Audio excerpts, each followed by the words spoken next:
Don't you love my stupid trolley pink glam? This is literally the glamour version of a shitpost. A high quality shitpost, if I may, and I love it. But getting to the point of the video, playing Final Fantasy XIV since the 1.0 days of Eld, there has been one consistent factor in making yourself stand out: the mount that you're using. This is something that is instantly recognizable in game as you're literally blazing around on the map on it. These are going to be my own personal top 10 mounts, and the badass thing about Final Fantasy XIV though is that we just have so many mounts with different models, different riggings, complete custom animations, and added on effects that you may easily disagree. So let me know your top mounts in the comments below, and honestly, people are definitely going to read through the comments and check out and see what you have, so let people know. Enough of that. These are mine, and if you've been on this channel long enough, you know my number one, the Land Waffle. The Land Waffle. I love this mount so much that I literally made a stupid short on hype just about it. This is probably the most badass flying mechanical dragon I've ever seen in an MMO, and I really have no idea what mount could possibly top this. This might be like my last mount and only mount that I use for years. It really doesn't get much more badass than this. And the way to get this is by collecting all of the dragon mounts for Shadowbringers Extreme Trials, and to be quite honest, they look super cool too. I regret absolutely nothing about farming the Extreme Trials. That was so much fun, and these look badass.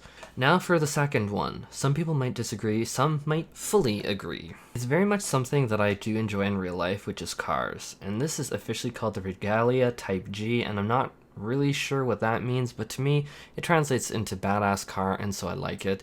And I'm also going to be throwing in the motorbike here, the SDS Fenrir. The car itself is from the Final Fantasy XV collaboration event, and the SDS Fenrir is something that you can get from the Mog Station, and actually Name It bought this for me as a gift, as I really didn't have it before, and it's one of my favorite things in game now. So now on to number 3. I just lumped the past two together because I felt aesthetically they're very similar, so this is actually 3, which is going to be the Amaro. This mount is obtained by maxing out all of the combat jobs to 80 for Shadowbringers expansion, and this was a mount that I actually got insanely quick, like the first few weeks of the expansion, which isn't like a point of bragging, but rather this mount has really become a symbol to me of overcoming adversity and making through one of the hardest moments of my life so far.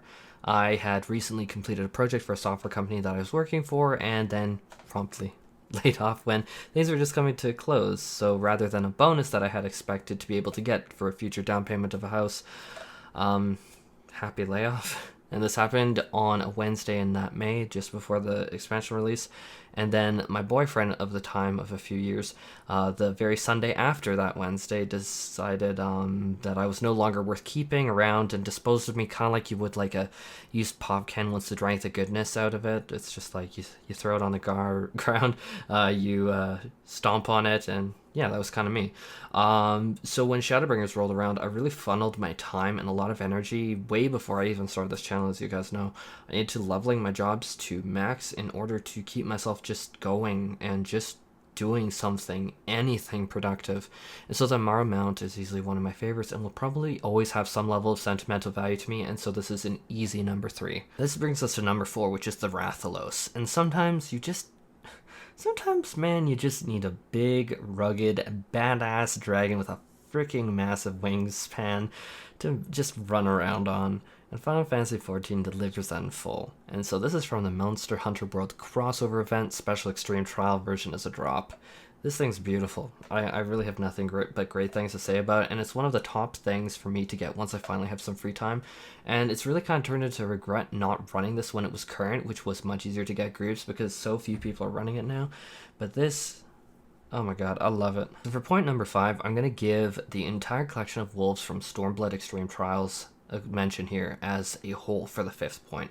I think that the wolves are badass. They look honestly freaking cool with the different glows that you can choose from, so if you don't like a particular color palette, there's a good likelihood that you're going to be able to find one that you like. And so yeah, all of the wolves are number 5 for sure. I'm going to be honest though, I'm not the biggest fan of the final mount that you get from having all of them, but honestly I do think that it's a pretty interesting set, and I think there's no doubt that it does stand out. And so if that's your thing, totally does it. But the baseline wolves are definitely on the list for me. Maybe not the final mount, but the individual wolves definitely are. This brings us to 6, which is going to be the Cerberus. Ah yes, have I ever told you about my favorite mechanic in the entire game, which is from the Cerberus in World of Darkness, the Alliance raid. And you see, I often like to be in Group B, and well, now I get to ride that Cerberus. Oh my god, I couldn't say that with a straight face. How am I gonna do this when I have a camera on? Oh god. But honestly, I wish that I had this mount, and the entire problem is if I had a group to do Delubrum, Reginae, Savage with. That's the entire problem. But yeah, this is badass. I have absolutely nothing bad to say about this mount. It looks amazing. You can even ride on the different heads with multiple players.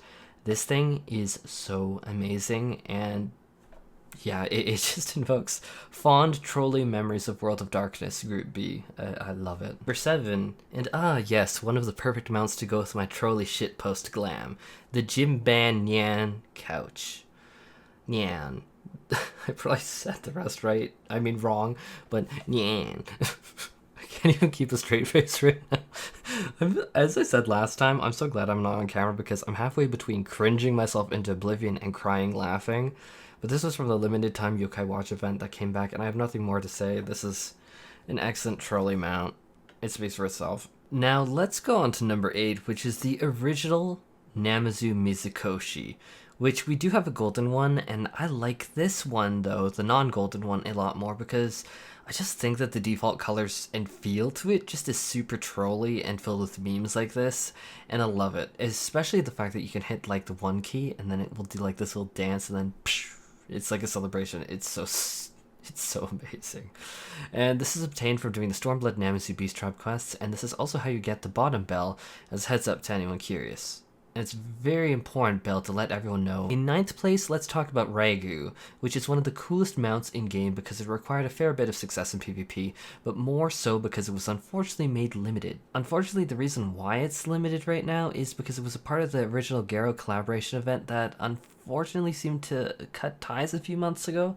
Meaning that this mount was already pretty rare and is now even more rare. And there's no denying that this does actually stand out in the crowd, which is kind of weird to say because most people will ask if I like any other horse mount, and I'm like, no, not even like the Kirin from like the A Realm Reborn mounts. No, thank you. I'm kind of done with horses after decades of horses in MMORPGs, but this one really stands out. With this armor, does it even really still look like a plain horse? Nah, it's badass. Now, number 10 should be no surprise to anyone. The Chocorpokkur. I am not even going to try and pronounce it again. But I usually just call it the Butterfingers mount since this is from the Butterfingers collaboration event going on actually right now. Regardless, it's filled with memes, and they took the baseline green grass type bird Pokemon one and then dipped it in some chocolate, or feculent flood if you'd rather. It even has a bunch of trolley hearts fly around it when you're like flying, so it's really hilarious to me. You're literally floating around on a chocolate puff, and so it easily earns a spot on this list for me. The meme potential is strong with this one. Anyhow, there are my personal top 10 mounts. Do you agree? Disagree? I'm curious what your favorite mounts are, and so let me know what your top mounts are in the comments below, and maybe that can inspire others to check them out too. After all, we do have some disgusting amounts of mounts in this game, and so listing only 10 is actually really few.